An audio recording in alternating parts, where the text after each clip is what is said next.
Buenas tardes. Bienvenidos al lanzamiento del primer número del Boletín de Jurisprudencia del Tribunal Constitucional.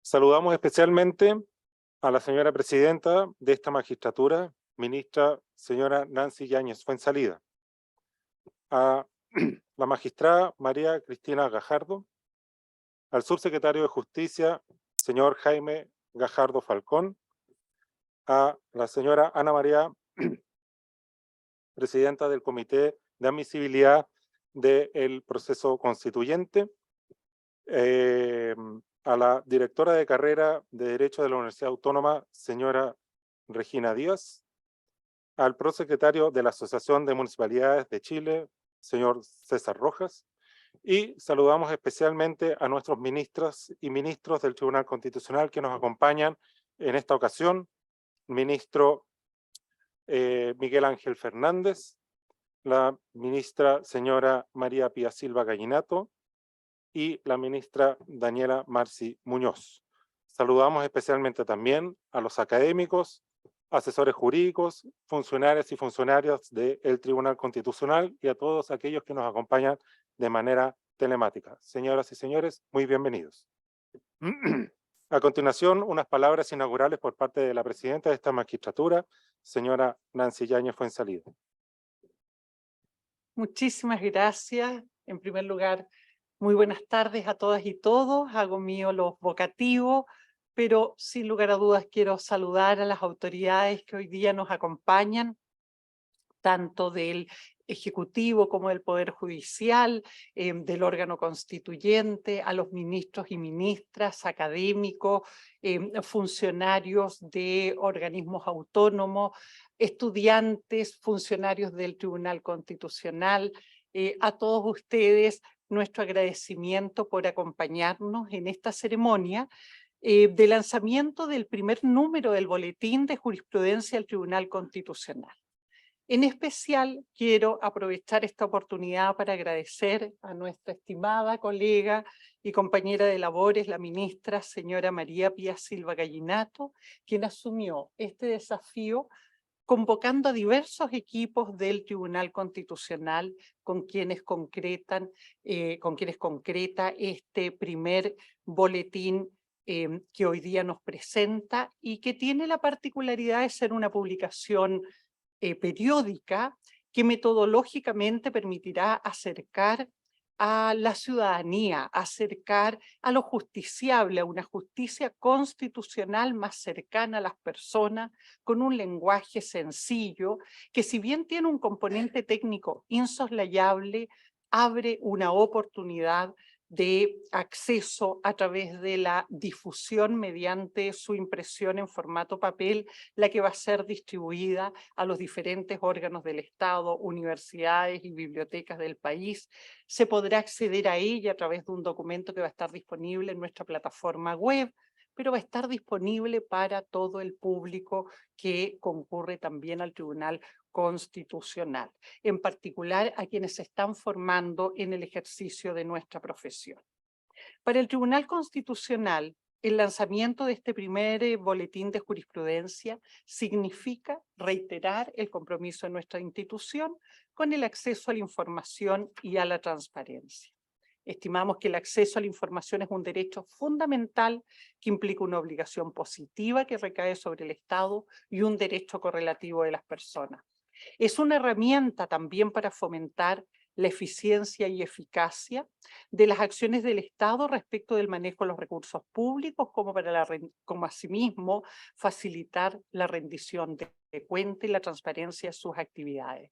Nos erigimos así, ¿no?, como un órgano del Estado que en el ejercicio de su función jurisdiccional promueve el acceso a la información como una garantía fundamental para la protección de los derechos de las personas. Entregamos a través de esta fórmula elementos para que las personas puedan asumir un rol activo, no meramente nominal, y fundado en el ejercicio de sus derechos, lo que contribuye a legitimar las instituciones del Estado y en particular la jurisdicción constitucional. El acceso a la información y a la transparencia permite avanzar en en mecanismos que garantizan el control público de los actos de la justicia a través de las acciones de parte de los justiciables, entregándoles información idónea al respecto. El esfuerzo del Tribunal Constitucional y sus integrantes está orientado en cumplir con su mandato constitucional, resolver con eficacia de cosa juzgada los conflictos constitucionales que son sometidos a nuestro conocimiento, conforme al ejercicio de las atribuciones que nos encarga la Carta Fundamental. Nuestro énfasis, sin lugar a duda, está puesto en la garantía de los derechos de las personas como un elemento estructurante de la democracia constitucional, y estimamos que a través de boletín van a poder conocer las reglas democráticas y los fundamentos, así como la forma a través de la cual esta magistratura interpreta las normas de nuestro texto constitucional.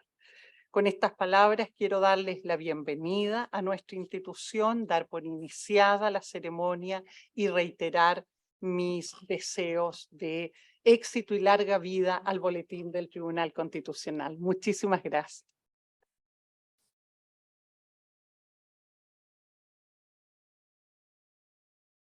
Agradeciendo las palabras inaugurales de la señora presidenta, damos paso a la presentación del boletín por parte de la ministra señora María Pía Silva Gallinato. Bueno, buenas tardes a todos. Sean todos muy bienvenidos a la presentación de este primer número del Boletín de Jurisprudencia del Tribunal Constitucional de Chile. Partamos recordando que el indudable aporte que realiza nuestro tribunal a la doctrina y a la dogmática constitucional de nuestro país, a través de sus sentencias, lo ha llevado a divulgar su jurisprudencia a través de diversos medios a su cargo, como por ejemplo libros recopilatorios, comentarios de su jurisprudencia contenidos en los denominados cuadernos del tribunal, publicaciones sobre diferentes criterios jurisprudenciales, la publicación de sus decisiones también a través de su página web, sin perjuicio también de comentarios, por ejemplo, que se hacen a través de la cuenta pública respecto al contenido de las sentencias del año previo anterior. Sin embargo, lo anterior no ha sido suficiente para acercar en forma continua y periódica a los ciudadanos a la labor jurisdiccional del tribunal, en aras de promover la transparencia, como decía la presidenta, el control ciudadano, la colaboración y participación de la sociedad dentro del modelo de justicia abierta que esta magistratura está llamada a adoptar. ¿Me está funcionando esto? Quisiera mover el slide.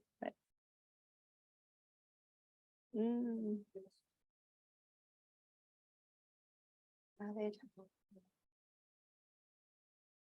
Qué pena, a ver, algo pasa. A ver, Carla, ven, ayúdame. Ahí apareció, ahí apareció. Parece que tiene su ritmo. Bueno, como les decía, como ya dijo también la presidenta, este boletín es un paso más, un paso muy importante para acercar nuestra labor a la sociedad y promover la transparencia en la magistratura constitucional. Este es un proyecto, la verdad, que largamente anhelado por nuestra institución. Por lo tanto, esperamos que sea útil. ¿Y a quién va dirigido? A las autoridades, profesores, académicos, investigadores, estudiantes universitarios, abogados y en general a toda persona que quiera conocer la doctrina que emana de nuestras principales sentencias y resoluciones. Ahora, ¿cada cuánto tiempo, cada cuál periodicidad va a aparecer el boletín? Cada 2 meses, que contendrá el boletín, resoluciones y sentencias también dictados en un lapso de 2 meses. ¿Cuántas publicaciones, por lo tanto, habrá al año? 6 publicaciones. ¿Y cómo se accede al boletín? Como también ya anticipaba la presidenta, ya a través de publicaciones impresas, como también a través de su versión digital en el sitio web. El boletín, por lo tanto, será una publicación periódica que contendrá las resoluciones del Tribunal Constitucional que ponen término al respectivo procedimiento. no todas están, sino que solamente aquellas que ponen término al procedimiento, y que hayan sido dictadas, entonces, como les decía, dentro de un lapso de 2 meses, totalizando 6 versiones cada año, y a cuyo contenido se puede acceder a través de estas 2 fórmulas. ¿Cuál es la estructura del boletín? Ustedes los tienen algunos en sus manos ya. La publicación se estructura sobre la base, en primer lugar, de una presentación a cargo de un ministro del tribunal, quien comentará brevemente su contenido. En segundo lugar, contempla un índice del contenido de las resoluciones y sentencias que se divulgan. En él se agrega al final, como ustedes pueden ver, un link para acceder al total de las sentencias y resoluciones del periodo bimensual. Luego viene ya la parte más sustanciosa del boletín, que son las resoluciones que se agrupan en el orden cronológico de su publicación, partiendo por la más antigua a la más reciente dentro del periodo de estos 2 meses, y según la atribución del tribunal sobre la que recaen, en el orden en que son tratadas en el artículo 93 de la Carta Fundamental. Por lo tanto, parten, por ejemplo, con la sentencia sobre control preventivo obligatorio, que es la número 1, y después de autoacordado, si es que los hay, etc. En ese orden, entonces, están recogidas en estas publicaciones. Dichas resoluciones en forma de resumen son incorporadas a través de un formato de fichas, cuyo contenido y estructura han sido determinados por un comité editorial, para incorporar aquellos datos y elementos que se estiman necesarios para entregar una información útil y completa. Se incorpora luego al final un anexo que contempla un esquema de todas las sentencias y de las resoluciones de inadmisibilidad, que también ponen término, ¿no es cierto?, al proceso, dictadas durante el periodo de los 2 meses sobre las que recae el boletín. Ahora veamos un poco un ejemplo, ¿no? ¿Qué es lo que más nosotros tenemos? Son sentencias de inaplicabilidad. Ustedes, como saben, estas recaen en requerimientos que corresponden a alrededor del 97% de los asuntos que llegan a nuestro conocimiento. Las fichas respectivas, como ustedes pueden apreciar, incluyen en primer lugar los datos del requirente, la fecha de ingreso, el precepto legal impugnado, la fecha de la sentencia, cuál fue el resultado, la votación por ministro, el redactor del voto por acoger y del voto por rechazar, las normas constitucionales aplicadas, las sentencias del Tribunal Constitucional que han sido citadas en cada una de las sentencias, también aquellas dictadas en similar sentido durante el lapso de los 2 meses incluido en el boletín respectivo. Sucede que muchas veces hay sentencias que recaen sobre requerimiento respecto a la misma norma y que tienen ciertas particularidades que las hacen ser muy semejantes a otras. Entonces, están señaladas cuáles son aquellas sentencias que son similares también dentro de la ficha. También incluye las materias sobre las que recae la sentencia para contener finalmente un resumen del correspondiente fallo. En el caso de existir sentencias similares como las que les decía, se incluye únicamente la ficha y el resumen de la correspondiente a la más antigua dentro del periodo, sin perjuicio de darse cuenta de que existe sentencia similar en la ficha, pero además de que todas ellas están agrupadas en un anexo del boletín. O sea, ustedes pueden saber perfectamente cuántos son todas las sentencias dictadas y pueden acceder también a su contenido en un anexo.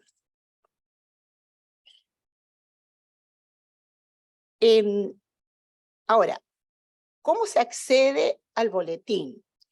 El acceso al texto íntegro de cada una de las resoluciones dictadas en el lapso bimensual, tratándose de los ejemplares impresos del boletín, los que tienen ahí en su mano lo pueden ver, se efectúa escaneando el código QR que se encuentra en la contratapa, y como ya dijimos, al acceder a la versión digital, si ustedes entran por la versión digital, también se puede ir al listado completo de sentencias a través del link contenido en el índice. Cuando ustedes entran a través de la publicación impresa, se les va a abrir entonces este cuadro donde están todas las sentencias y ustedes pinchan la que quieren conocer y abrir, si es que lo hacen a través de la publicación impresa o a través de ese link que está en el índice.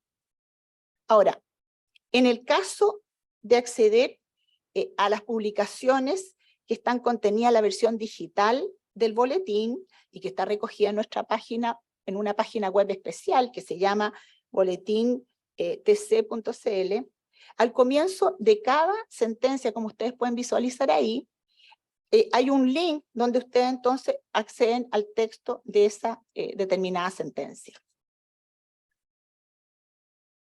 Ahora, ¿cómo uno entra a la versión digital?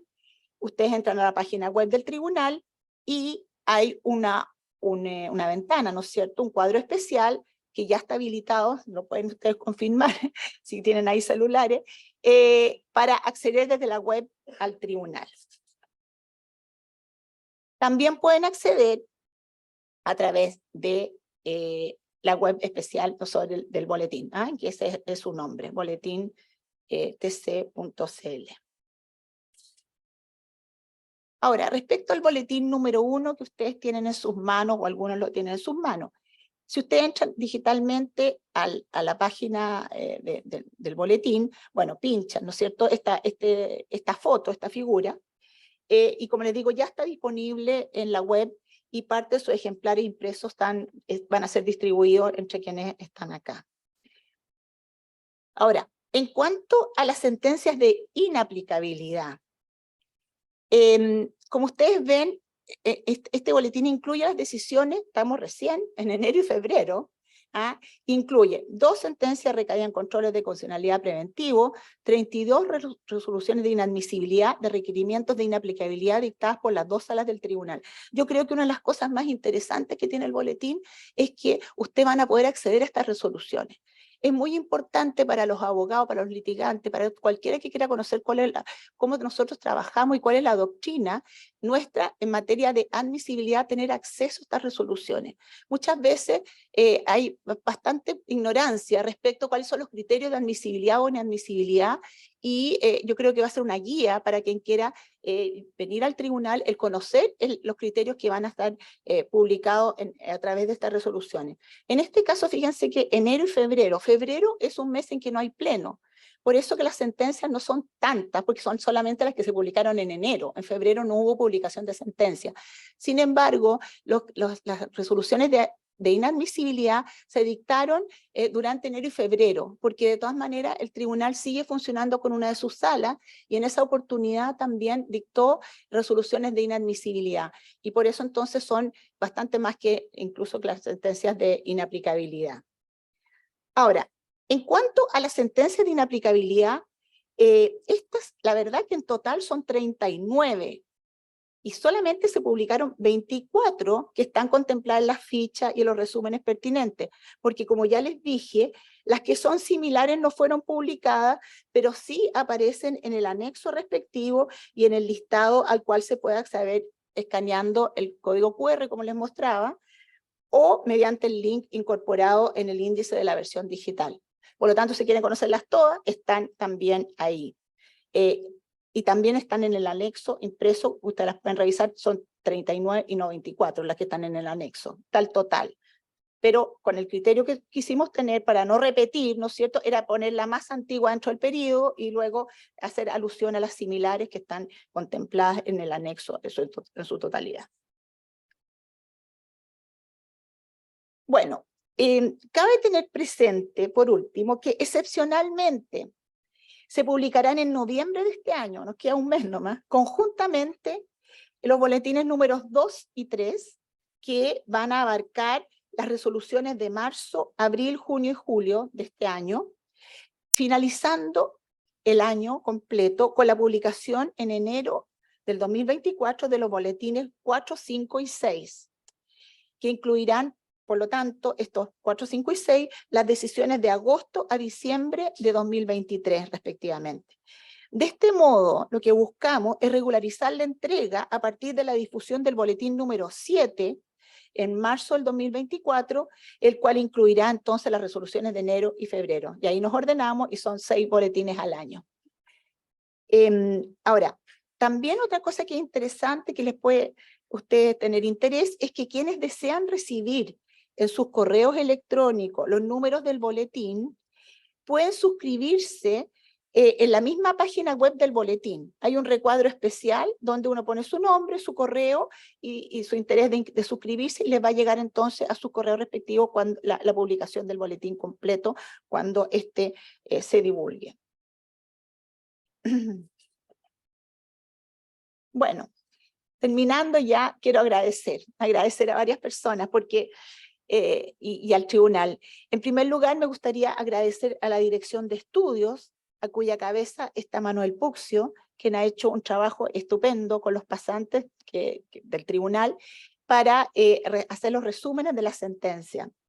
Y también a los relatores del tribunal, en especial, representados especialmente en este número por José Francisco Leighton, porque él esta vez, y le va a tocar después a los otros relatores, va a seguir Sebastián López, hizo un trabajo estupendo también de recopilación y de resumir las resoluciones de inadmisibilidad.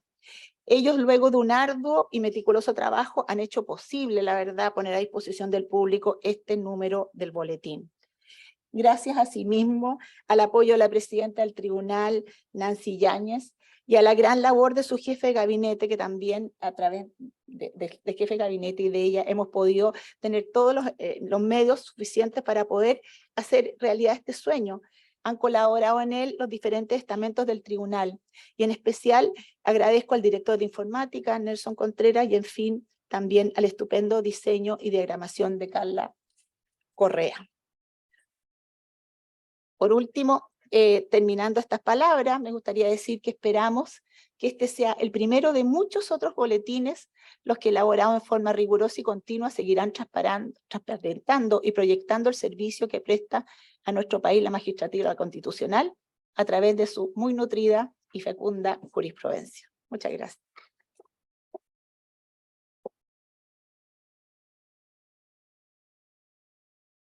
Agradecemos las palabras de presentación del boletín por parte de la ministra María Pía Silva, y a continuación recibiremos la exposición de la profesora de la Universidad de Chile del Departamento de Derecho Procesal de aquella casa de estudio, la señora Flavia Carbonell Velorio.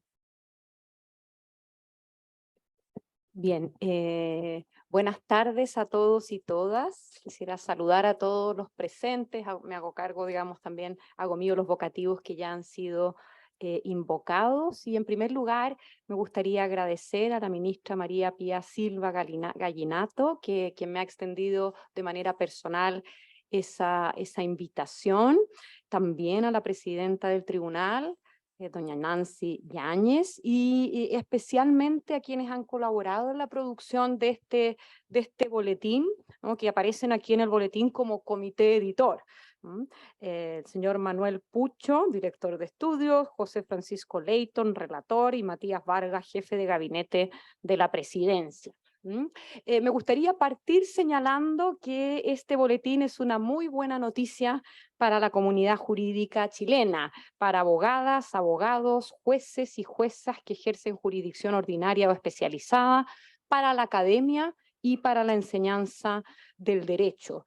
Y es una buena noticia, ya que refleja de manera simple, ordenada y resumida las decisiones del Tribunal Constitucional durante este periodo bimensual. Decisiones dictadas, como ya ha sido adelantado, en ejercicio de las competencias que la Constitución le atribuye, y con especial intensidad, también hemos visto los números, de las resoluciones que recaen en requerimientos de inaplicabilidad por inconstitucionalidad de un precepto legal. Si ustedes miran el boletín y también atienden a lo que ha sido recién referido por la ministra Silva, una cuestión relevante es que se incluye en la descripción de cada causa información importante, ¿no? Requirente, fecha de presentación, norma impugnada, gestión pendiente, etcétera, ¿no? Pero además, tratándose de aquellas sentencias ahora que resuelven el requerimiento, se incluye el resultado, acoge, rechaza, la votación, los redactores de los votos en favor de acoger y rechazar, y otros 3 descriptores especialmente útiles: sentencias similares dictadas en el período, disposiciones constitucionales aplicadas y sentencias citadas, a más de describir con precisión las materias y proporcionar un resumen de la sentencia. Este trabajo de análisis y descripción del contenido de las resoluciones del Tribunal Constitucional proporciona una información importante, valiosa desde el punto de vista del conocimiento que la comunidad, especialmente la jurídica, debe tener acerca de la manera en que el tribunal resuelve este tipo de requerimientos y ejerce el resto de sus competencias. Un mecanismo de transparencia activa que contribuye a la publicidad de las decisiones del tribunal y de sus fundamentos, como manda la Constitución, como una exigencia indubitada hoy en día del Estado de Derecho y que se vincula, y ha sido mencionado, con la noción de justicia abierta. No por flojera, ¿no? Pero mi recomendación sería partir revisando los anexos, ¿ya? Si ustedes abren el boletín en la parte de los anexos, podemos ver rápidamente, tratándose de las resoluciones de inadmisibilidad, cuáles son las causales de inadmisibilidad que aparecen con mayor frecuencia en este periodo, y yo podría quizás proyectar en otros periodos también, ¿no? Y estas son falta de fundamento plausible y precepto legal impugnado no es decisivo para resolver la gestión pendiente, que son los números 6 y 5 respectivamente del artículo 84 de la Ley Orgánica del Tribunal Constitucional, y a eso le sigue en frecuencia, solamente mirándolo, no hice el cálculo exacto, la inexistencia de una gestión pendiente y alguno por ahí de falta de legitimación. Causales que precisamente reflejan el incumplimiento de requisitos procesales, me invitaron parece como procesalista, para que el requerimiento sea admitido a tramitación. También permite apreciar velozmente, solo si uno mira el resumen de los anexos, cuáles han sido los ámbitos materiales al que pertenecen las disposiciones impugnadas en un determinado periodo. Y esto me parece que no es algo menor. Y aunque no haya sido querido, digo, yo lo vi de esa manera, ¿no? Que luego podrían tener una mayor proyección con los otros 5 boletines anuales, ¿no? Y saber, por ejemplo, qué se discutió más en un año determinado ante el Tribunal Constitucional en sede de admisibilidad. Por ejemplo, en este periodo resaltan por lejos, diría yo, disposiciones del Código del Trabajo, algunas del Código Procesal Penal y alguna otra como Ley General de Urbanismo y Construcciones, pero está más bien cargado, diría yo, las inadmisibilidades a el Código del Trabajo y Código Procesal Penal. Y esto no me parece un dato menor, voy a seguir en esta misma línea. De la lectura ahora de los extractos de las resoluciones de inadmisibilidad, se puede también tener una idea, y esto me parece muy importante, referido a lo que decía antes la ministra Silva, ¿qué se entiende, por ejemplo, por falta de fundamento plausible, o al revés, ¿no? ¿Qué se entiende por fundamento plausible cuya ausencia configura la referida causal de inadmisibilidad? Voy a leer porque me parece que está bastante bien, digamos, aquilatado en estos resúmenes. Debe existir algo que por obvio quizás se olvida, un conflicto constitucional que amerite la decisión del Pleno del Tribunal con el efecto de inaplicar la norma en una concreta gestión pendiente, dado que el alto porcentaje no recae en estos requerimientos de inaplicabilidad. Y para ello, la Sala analiza las alegaciones que el actor formula y decide si los argumentos que respaldan la pretensión son o no sólidos, si tienen fundamento razonable y si es inteligible, o sea, si es comprensible que el precepto legal correctamente interpretado produzca en el caso concreto una contradicción directa, clara y precisa con la Constitución. Dado precisamente que esta figura procesal del requerimiento de inaplicabilidad por inconstitucionalidad busca garantizar la supremacía constitucional. Sigue, digamos, en la idea de fundamento plausible, y para saber a qué se refiere esto, ¿no? Como para una guía también para la práctica y para las y los estudiantes que están acá, los problemas de mera legalidad referidos a la interpretación del precepto corresponden, indica el Tribunal Constitucional en algunas resoluciones, a los jueces de fondo. Tratándose de esta misma causal de inadmisibilidad, se agrega que es jurisprudencia asentada que no puede tenerse razonablemente fundado un requerimiento si éste no argumenta, esto es importante, ¿no?, de forma original alegaciones constitucionales que han sido previa y reiteradamente desestimadas por el tribunal.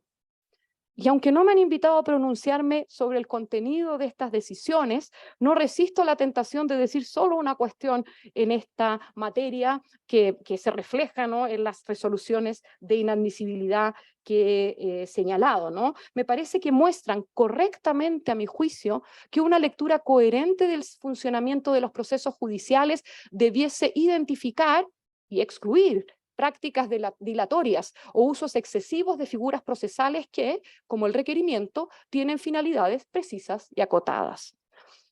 Sobre las inadmisibilidades, finalmente, querría decir que aunque el boletín sería una especie de foto, ¿no? Porque hace una foto de qué es lo que ha sucedido, de lo resuelto por el Tribunal Constitucional en materia de admisibilidad, la lectura de los números sucesivos para los suscriptores, así que suscríbanse, podría permitir una mirada diacrónica sobre la manera en que este control opera, ¿ya? Es decir, pese a que no es la pretensión del boletín, si uno lo tiene en el tiempo, se podría producir, creo yo, esa mirada diacrónica. Si volvemos ahora al anexo, respecto de las sentencias de inaplicabilidad publicadas en el período, este también permite tener una foto acerca de esas decisiones, junto con estar actualizadas y actualizados acerca de qué se decide y cómo, también nuevamente aparecen las materias más debatidas, y quizás puede ser, quizás no, sorprendente que nuevamente las disposiciones del Código del Trabajo, del Código Procesal Penal, ¿no? Y también por ahí aparece la Ley 18.290, aparecen como los casos más recurrentes. ¿Por qué en un periodo se debate la inconstitucionalidad de ciertas disposiciones y no de otras? Es un problema que sería interesante, que va más allá obviamente de este boletín, analizar desde un contexto de sociología jurídica, ¿no? Estas concentraciones de litigiosidad o temas que nos importan más como sociedad. También uno podría pensar que a partir de esto uno podría hacer una mirada más expansiva sobre qué está pasando desde el mundo jurídico hacia la sociedad. Ya dije que es amigable el boletín, en tanto arroja claramente información sobre la votación, los redactores, sentencias similares dictadas en el período, etc. En el resumen de la sentencia, y esto creo que es un gran trabajo, aunque se ve, voy a ponerlo, ¿no?, delgado, ¿ya? Esto es un trabajo enorme. Yo, digamos, que he trabajado a veces con sentencias, lo sé, así que vuelvo a reiterar la felicitación por este trabajo. Estos resúmenes de las sentencias sintetizan los argumentos de cada uno de los votos por acoger y por rechazar, como una puerta que permite, si es de interés, si nos interesa lo que se dice en el resumen, leer la sentencia con mayor detención y con este formato amigable de que uno puede hacer el código QR desde el teléfono. También se permitiría visibilizar, aunque yo entiendo que no es el motivo principal, aquello que la literatura denomina judicial behavior de quienes integran el tribunal, es decir, cómo se comportan las y los ministros del Tribunal Constitucional en votaciones respecto de ciertas materias en casos concretos. Y a mí esto no me parece algo negativo desde ningún punto de vista, y me parece que, digamos, esta forma de cómo se comportan luego está respaldada, porque ahí aparecen los argumentos, por los argumentos que han sido resumidos en el boletín.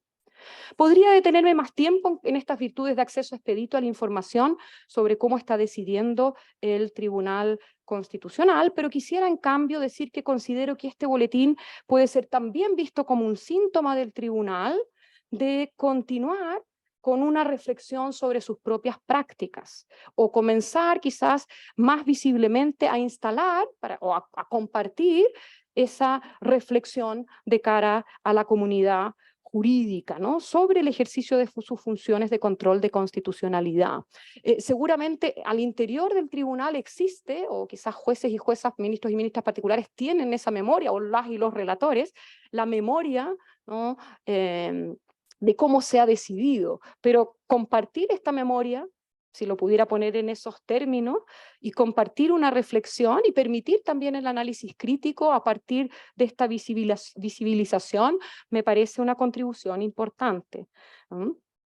Y esta idea de instalar, continuar, fortalecer la reflexión sobre sus propias prácticas se puede también apreciar en algunas de las decisiones que están en el boletín. Para tomar un ejemplo cualquiera, bueno, no tan cualquiera, es sobre una materia procesal penal, pero a propósito de un requerimiento sobre el artículo 248 letra C del Código Procesal Penal acerca de la facultad del Ministerio Público de manifestar su decisión de no perseverar por no haberse reunido durante la investigación antecedentes suficientes para fundar la acusación, que esto es un tema que va y viene al tribunal, el resumen da cuenta, y me parece bonito también que así sea, que el voto que está por acoger el requerimiento, ¿no? El voto que está por acoger el requerimiento comienza reconociendo, y esto tampoco está mal, que ha existido una variación jurisprudencial en la materia. Esto en realidad me parece saludable, pues con independencia de que estemos o no de acuerdo con la decisión o con el cambio, introduce racionalidad en la práctica argumentativa del tribunal. En términos simples, si el tribunal se aparta de su autoprecedente, ¿no? O digamos, que suele conocerse en el discurso del Stare decisis como overruling, puede fundarse bien en la incorrección de la decisión anterior, bien en su inadecuación sobreviniente. Es decir, este no seguimiento de la ratio de equidendi que un mismo tribunal ha empleado para fundar una decisión pasada, también, ¿no? Puede explicarse en que el caso no es semejante al anterior, o en que hay una distinción relevante que hace necesario revisar la decisión, el conocido distinguishing. Pues bien, en cualquiera de estas situaciones, la falta de explicitación de razones restaría racionalidad a la argumentación de un tribunal. Es decir, yo prefiero que se diga que ha habido un cambio y que se justifique. Eso me parece, digamos, que fortalece la decisión, incluso si uno no estuviese de acuerdo con el resultado de la misma. Tendría finalmente algunas sugerencias, pero esto tómenselo solo como una proyección de las cuestiones que personalmente como académica me interesan. Creo que en este boletín, por ejemplo, no se puede ver muy bien, pero quizás podría hacerse algún ajuste pequeño, la importancia del caso concreto en la sentencia que se pronuncia sobre el requerimiento. Si no se trata de un caso de contraste entre interpretaciones abstractas de la ley y abstracta de la Constitución, porque eso es materia de inconstitucionalidad, ¿no? Alguna argumentación referida al caso concreto pareciese ser que es, o una contextualización quizás muy pequeña. También sería esto útil para saber si el tribunal se apartó o siguió sus decisiones anteriores. Solo podríamos hacer este juicio comparativo si sabemos de qué se trata el caso concreto. Si no, no podríamos hacerlo, ¿no? En segundo lugar, quizás podría intentar realizarse un diálogo entre este boletín y el repertorio constitucional. Bueno, el Tribunal Constitucional, si ustedes abren su página, van a ver en la pestaña publicaciones, tiene muchas otras cosas, ya han sido señaladas, y tienen algo muy interesante que es el repertorio constitucional por artículos. Sin entrar en el debate, voy a dejarlo en suspenso, sobre la vinculatoriedad o no de la interpretación de las disposiciones constitucionales que realiza el Tribunal Constitucional, parece relevante saber cómo se entienden las disposiciones constitucionales, cuál es su sentido y alcance, para identificar cómo se produce la colisión con la Constitución, que amerita luego declarar inaplicable en el caso concreto el precepto respectivo. Entonces, algo de quizás, porque aparecen los argumentos en general, ¿no? Pero quizás algún link con el repertorio que ya está nutrido de cómo se ha entendido y por qué se produce la inconstitucionalidad, podría ser otro link relevante. En tercer lugar, el descriptor sentencias similares podría extenderse a otros períodos, lo que podría permitir también ampliar nuestro panorama diacrónico, que podría ser útil para la práctica jurídica.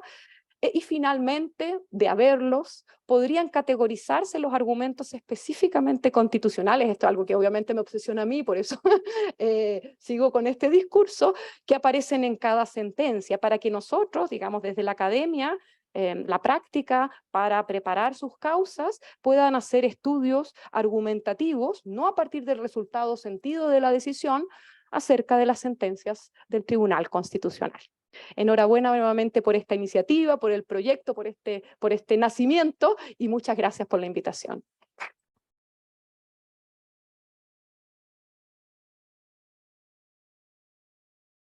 Muchas gracias, profesora Carbonell. Tomamos nota de sus sugerencias, por cierto, para el próximo boletín que ya está en proceso. Junto con agradecer las palabras de la profesora, pasamos ahora a escuchar las palabras del profesor de la Pontificia Universidad Católica de Chile, profesor José Francisco García.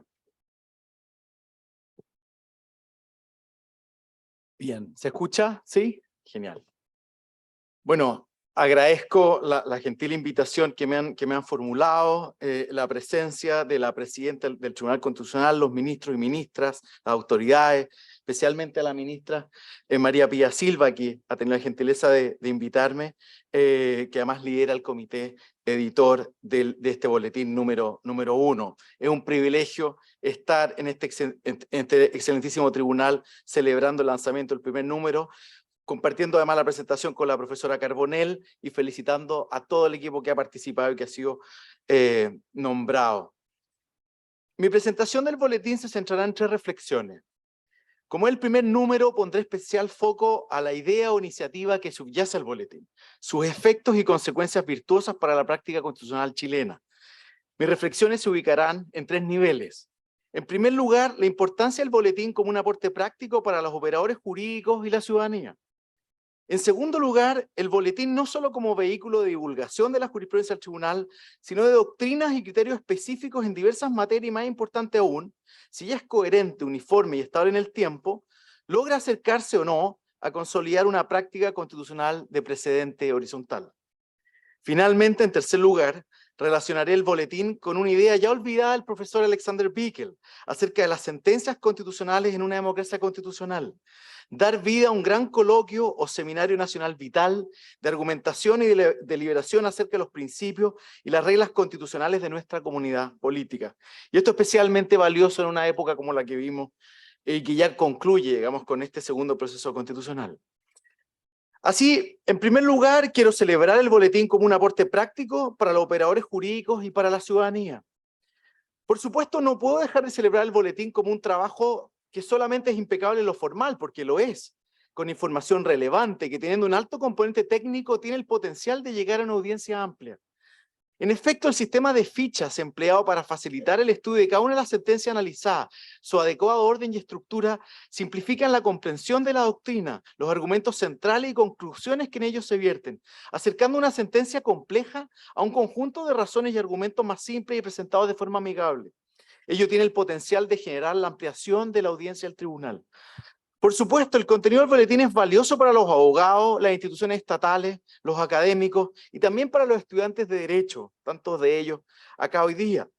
Pero qué importante desafío para el comité editorial de este boletín y de futuras ediciones es que este material llegue a los establecimientos de educación básica y media del país, que los cursos de historia y educación cívica inviten a los estudiantes a pensar cuestiones constitucionales desde el Tribunal Constitucional y su jurisprudencia. Está bien que los profesores de las facultades de Derecho utilicemos este material y en general la jurisprudencia del tribunal en los trabajos de investigación de nuestros alumnos y alumnas. Ojalá esto tenga un sentido expansivo y se vuelque, digamos, ¿no?, a nuestros más jóvenes estudiantes, digamos, ¿no?, especialmente los de educación media. Eso sería algo así como un principio de justicia abierta en acción, digamos, en movimiento y con cara de futuro. Subyace este desafío a la luz de la presentación de la ministra Silva, que realiza el mismo en la introducción del boletín, el esfuerzo del tribunal por contribuir activamente en la construcción de una cultura constitucional, de una sociedad abierta de intérpretes constitucionales a la Haberle. Por lo demás, el boletín es un nuevo esfuerzo valioso del tribunal por divulgar su jurisprudencia, su doctrina, sobre la base de esfuerzos e iniciativas anteriores, es un esfuerzo incremental, los que ya se encuentran en su página web, en la pestaña de publicaciones, desde hace ya largos años. Me refiero a los cuadernos del tribunal, a la recopilación de jurisprudencia, al repertorio, entre tantos otros, la ministra Silva ya hizo mención a ellos. En la era digital de la cuarta revolución industrial, tecnológica, la era de la inteligencia artificial, el uso de la página web del tribunal, sus redes sociales, los códigos QR presentes en el boletín, acercan enormemente los esfuerzos del tribunal a una audiencia más amplia, más joven, poniéndola a la altura de los desafíos del siglo XXI, y el boletín se tiene que insertar en ella y lo está logrando. Ahora bien, de manera específica, y ahora desde la perspectiva de los operadores jurídicos, especialmente abogados y abogadas que litigan ante el tribunal, no puedo dejar de destacar la sección del boletín dedicada a las resoluciones de inadmisibilidad de requerimientos de inaplicabilidad. La ministra Silva ya ha hecho este punto y yo lo celebro.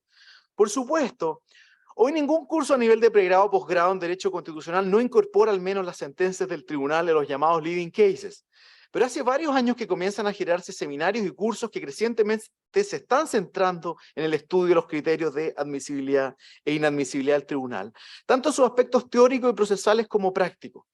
Y si bien el boletín confirma, esto estoy de acuerdo con la profesora Carbonell, la importancia relativa de la causal número 6 del artículo 84 de la Ley Orgánica Constitucional del Tribunal, la temida falta de fundamento plausible como causal de inadmisibilidad, hay valiosas sentencias que se refieren a las otras causales y que frente a los operadores jurídicos resultan más excepcionales y de menor ocurrencia, y este boletín las releva.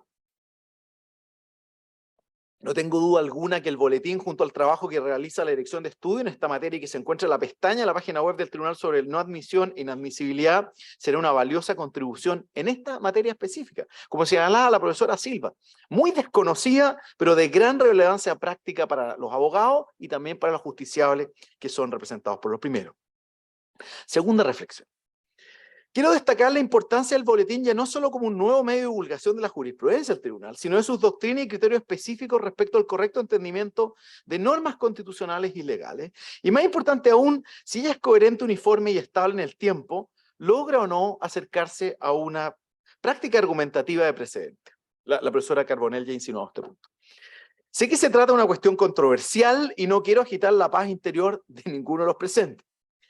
Pero quiero leer en este sentido la incorporación en la ficha de cada sentencia, los componentes sentencias similares dictadas en el periodo y sentencias citadas, en este último caso tanto en el voto por acoger como en el voto por rechazar, en lo que debe ser considerado un esfuerzo serio del comité editor por dar cuenta de esta dimensión de la jurisprudencia del tribunal. Imagino que no lo hace por abanderizarse con alguna de las posiciones frente a esta delicada cuestión. Posición 1, el tribunal sigue sus propios precedentes o doctrinas y cuando no lo hace lo justifica. O posición 2, la contraria, nuestro sistema legal no admite precedente, el tribunal no tiene por qué seguirlo. Pero más bien hay un deber, creo, en el boletín de autocomprensión seria y reflexiva respecto de aspectos mínimos, tales como el que la autoridad institucional que adquieren sus doctrinas cuando son coherentes y estables en el tiempo, potencia y dan eficacia a la interpretación autoritativa del tribunal como garante de la supremacía constitucional, contribuyendo a la paz social, a la estabilidad institucional y a la igualdad y a la seguridad jurídica. Cuando se fallan casos sustancialmente análogos, sus fundamentos y razonamientos son debidamente ponderados, idealmente son seguidos, pero al menos ponderados por el propio tribunal en casos futuros. Pero no solo por el tribunal, sino que también por otros tribunales y por todo otro operador jurídico. Y esto es lo importante, aunque no existe una regla legal que obligue a hacerlo. O incluso los beneficios en términos de celeridad y economía procesal de una práctica como esta, pero a cuya base se encuentra en principio, a la RAS o desideratas, a la Fuller, especialmente caros para el Estado de Derecho como la estabilidad, la coherencia y la congruencia. En efecto, una doctrina y criterios estables, coherentes y congruentes no solo permiten estabilizar las expectativas de las personas y grupos para que puedan desarrollar sus más diversos proyectos y planes autónomos de vida en el largo plazo, sino que por medio de esta y aquellos se contribuye a respetar su dignidad humana y reconocer este principio de autonomía. En fin, doctrinas y criterios estables, coherentes y congruentes de la jurisprudencia del tribunal permiten que el derecho cumpla eficazmente su rol de coordinar la acción humana mediante extensos y complejos esquemas de coordinación social y contribuyan a generar certeza y garantías adecuadas a los ciudadanos acerca de qué se exige de ellos y de la autoridad, los límites de cada uno, facilitando además la crítica social ante la extralimitación de la autoridad, de cualquier autoridad. Un ejemplo especialmente valioso en este sentido, la sentencia de inaplicabilidad de mediados del año pasado, Finning Chile, rol 12.882-22, que vino a poner sobre la mesa de manera manifiesta varias de estas dimensiones, principios y tensiones. También la oportunidad y fortaleza de tomarnos en serio la lógica de los precedentes o por lo menos de doctrinas uniformes y coherentes en el tiempo. No es el lugar ni el momento para tomar posición sobre si existe o no una práctica de precedente, sobre su conveniencia o inconveniencia, su inexistente base constitucional o legal, sobre la sentencia Finning, entre otros elementos de esta discusión. Tampoco vengo a plantear mi posición. Solo quiero destacar que no tengo duda alguna que el boletín será otro espacio, otro foro para pensar esta cuestión, sus dimensiones y tensiones y especialmente sus fortalezas y oportunidades. Tercera reflexión y final. Finalmente, no puedo dejar de conectar el boletín con la defensa ya olvidada que hiciera el profesor Alexander Bickel acerca de las Cortes Constitucionales y el rol institucional de la sentencia en el ejercicio de esta alta y dedicada función de ejercer el control de constitucional a la ley, revisión judicial, como llaman los anglosajones, en una democracia constitucional. El próximo año se cumple el centenario del natalicio y los 50 años de la muerte del profesor Alexander Bickel. Solemos citar a Bickel como autor de la famosa dificultad contramayoritaria, de la crítica democrática de la revisión judicial de las leyes, o las famosas técnicas jurídico-procesales de las virtudes pasivas, como técnicas de una Corte Constitucional para no conocer, o conociendo, no entrar al fondo de la resolución del asunto sometido a su conocimiento y decisión. Tanto la dificultad contramayoritaria de la revisión judicial como las virtudes pasivas fueron extensamente desarrolladas en su libro La rama menos peligrosa, que fue recientemente traducido por el Fondo de Cultura Económica. Sabemos, para Bickel, la principal debilidad de la revisión judicial de la ley es su naturaleza como fuerza contramayoritaria en nuestro sistema político. Y nada puede alterar la realidad fundamental de que la revisión judicial es una institución anómala de la democracia. Así, cuando una Corte Constitucional declara inconstitucional una ley, frustra la voluntad de los representantes electos del pueblo real del aquí y el ahora. Ejerce control, no en nombre de la mayoría predominante, sino en contra de ella. Y ello importa sin connotaciones místicas que se pueda denunciar la revisión judicial como no democrática. Este problema o dificultad contramayoritaria se manifiesta a juicio de Bickel de tres formas. Primero, censura la voluntad de los representantes. Luego, lesiona el proceso democrático en el largo plazo. Finalmente, si es contraria a la mayoría de manera permanente en el tiempo, perderá eficacia la Corte y la función de revisión judicial. Con todo, menos familiarizados estamos con el argumento realmente central del libro de Bickel, los argumentos para justificar el control de constitucionalidad de las leyes. En efecto, su libro es un esfuerzo por proporcionar una justificación sofisticada de esta función, su legitimidad, sin escapar a la crítica y sin esconderse del problema de la cuestión contramayoritaria. Sorprende que todavía asociemos a Bickel solo a esto último, como que si el libro se tratara sobre la dificultad contramayoritaria y no la justificación de la revisión judicial. Así, para Bickel es necesario equilibrar la balanza, agregando a los argumentos críticos otros argumentos, equilibrar el otro platillo, basado en principios que justifiquen la revisión judicial en una democracia constitucional, a pesar de la dificultad contramayoritaria. Ahora bien, ¿cuál será entonces esa poderosa justificación? Para Bickel la respuesta comienza en una búsqueda que tiene por objeto dar cuenta de la función de esta institución, el ejercicio de una Corte Constitucional de la función de revisión judicial, y su rol en el sistema de gobierno, de gobernanza de una democracia constitucional. Esta función consiste esencialmente en promover, a juicio de Bickel, una práctica deliberativa interinstitucional y junto con los ciudadanos, a la que una Corte Constitucional concurre argumentando sobre la base de principios que reflejan la evolución de la tradición política y constitucional de esa comunidad a la que pertenece y de la que forma parte. A diferencia de las ramas políticas que generalmente tomarán decisiones sobre la base de la conveniencia o oportunidad política, a la espera de resultados inmediatos y en medio de emociones intensas, de pasiones, los jueces constitucionales son el foro apto por su naturaleza y estructura para deliberar sobre la base de principios que miran al largo plazo de esa comunidad. Para Bickel, la adjudicación constitucional, insistirán varios pasajes del libro, debe estar basada en estos principios fundamentales.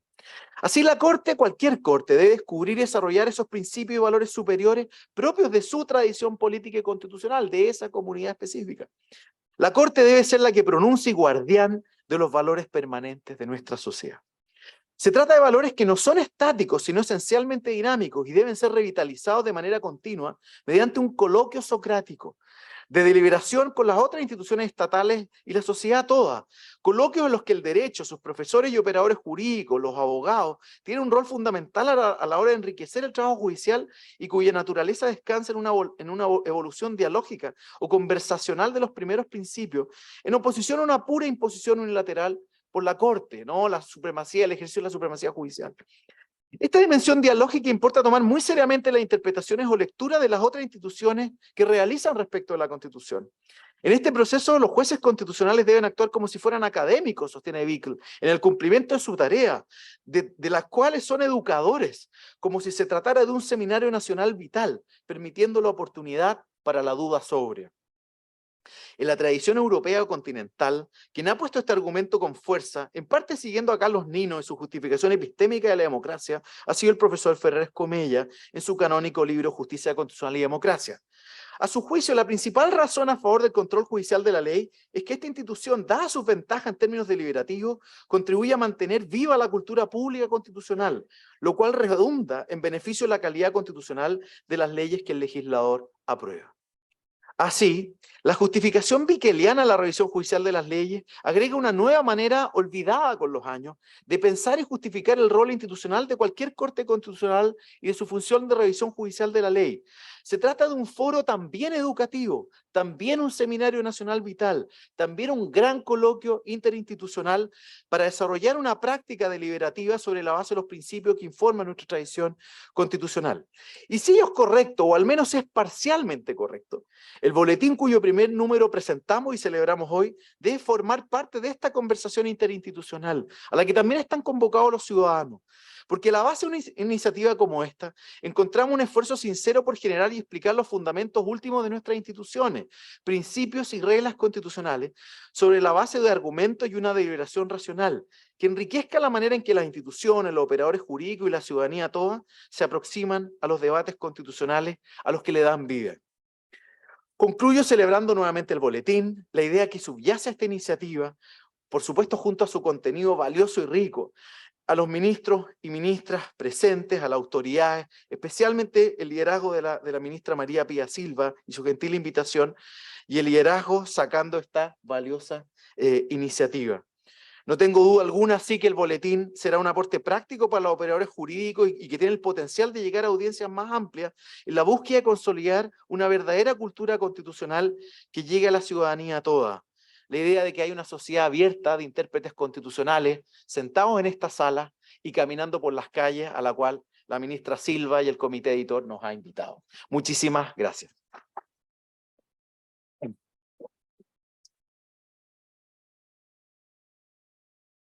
Bien, muchas gracias, profesor, por sus palabras. Y con las palabras del profesor damos por concluida la ceremonia de lanzamiento del boletín e invitamos a todos los presentes a un cóctel en el hall de este edificio. Muchas gracias por su asistencia.